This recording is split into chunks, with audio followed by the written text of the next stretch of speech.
ఆత్మ అనేది మన మనసులో ఉన్న ఆత్మనే. ఆత్మనే మన మనస్సాక్షి, మన అనుకునేదే మన ఆత్మ. ఆత్మ గురించి చెప్పాలంటే ఆత్మ మన చుట్టూ తిరుగుతూ మనలోనే ఉంటూ ఎప్పుడు మనం ఏది చేసినా కానీ అధీనంలోనే పనులను చేస్తూ ఉంటాము. ఆత్మసాక్షి లేనిదే మనం ఏది కూడా చేయలేము. మనకు సంతృప్తిగా ఉండాలి అని అంటే మన ఆత్మకి శాంతి కలిగినప్పుడే అది మనం చేసింది అది సఫలీకృతం అవుతుంది. మళ్ళీ పరమాత్మ అంటే పరమాత్ముడికి కూడా సేవ చేయడం, పరమాత్ముడికి కూడా మనం మదిలో ఉంచుకోవాలి ఎప్పుడైనా. అది కూడా ఫలితం ఉంటుంది మనకు. ఆత్మ ఒకటి పరమాత్మ ఒకటి కాదు, కానీ ఆత్మ పరమాత్మ దేవుడి యందు ఉండాలి, మనలో కూడా ఉండాలి అనేది.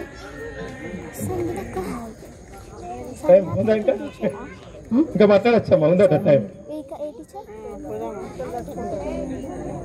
ఆత్మ నిశ్చలమైతే పరమాత్మ నిశ్చలమైతే, ఆత్మ నిశ్చలమైతే ఓహో పాట. ఎస్, అన్నమే కదా, ఏదమ్మా అన్నమే కదా.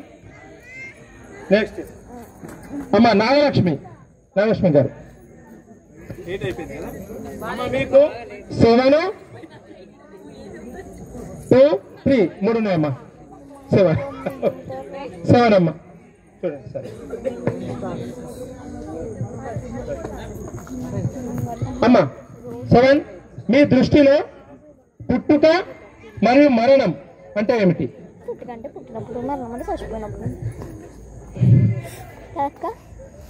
పుట్టుక అంటే ఆధ్యాత్మిక కోణంలో చెప్పాల్సి క్వశ్చన్ ట్రై చేసింది అదే, ఈ అభ్యంతరిక రౌండ్ అన్నట్టు ఇదంతా. పుట్టుక అనేది దైవ నిర్ణయమే, చావు అనేది దైవ నిర్ణయం అనేది నిజమే. Okay, continue. టైం ఉందా మనకు?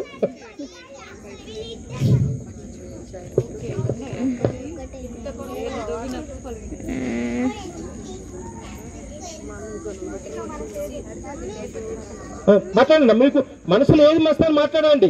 జడ్జీలకు నచ్చవచ్చు మీ అంశాలు.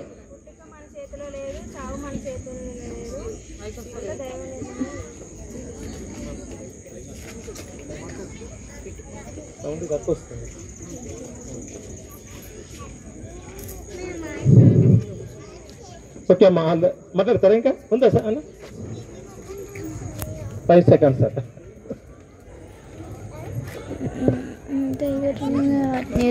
ఓకే అమ్మా, థ్యాంక్ యూ. ఇక్కడ చెప్పాలి కూడా అమ్మ.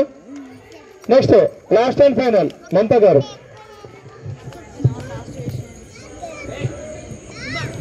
అది సెట్ అయ్యమ్మా. రెండోది క్వశ్చన్, మూడో క్వశ్చన్ రెండే ఉన్నాయి ఆప్షన్స్. సెకండ్, థర్డ్, 5 rounds అంటావు. 4. మీ దృష్టిలో మతము అంటే ఏమిటి? మతం అంటే ఏంటి అసలు మీ దృష్టిలో ఆధ్యాత్మికంగా? మతం అంటే నా దృష్టిలో మతం అంటే అది మనసుకు సంబంధించింది. హిందువైనా, క్రిస్టియన్ అయినా, ముస్లిం అయినా, ఏ మతంలో ఉన్నా ఫస్ట్ మనిషిని మనిషిగా చూసేదే మతం అని నేను నమ్ముతున్నాను.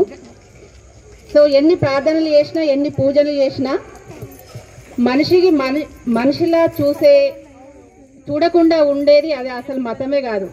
ఫస్ట్ మనుషులను ప్రేమించాలి, మానవత్వంగా వాళ్ళకి ఏమన్నా సహాయం చేయగలగాలి. అయితేనే ఆ మతానికి ఒక విలువ ఉంటుంది. ఇంకా మతం అంటే అది పరమాత్మునికి సంబంధించింది. అది ఏదన్నా మనం గట్టిగా సంకల్పంగా అనుకోవాలి. ఇప్పుడు ఇంతసేపు మనం ఇక్కడ జరుగుతున్నాం వినాయకుడి సందర్భంగా మనం అందరం హిందువులు ఉండొచ్చు. ఇక్కడ ఎవరి మతం వాళ్ళది, ఎవరి మతం వాళ్ళకే గొప్పది. ఏ మతాన్ని కూడా కించపరచకూడదు, ముఖ్యంగా మనుషులను కించపరచకూడదు. ఓకే అమ్మా, మొత్తం ముగిసింది.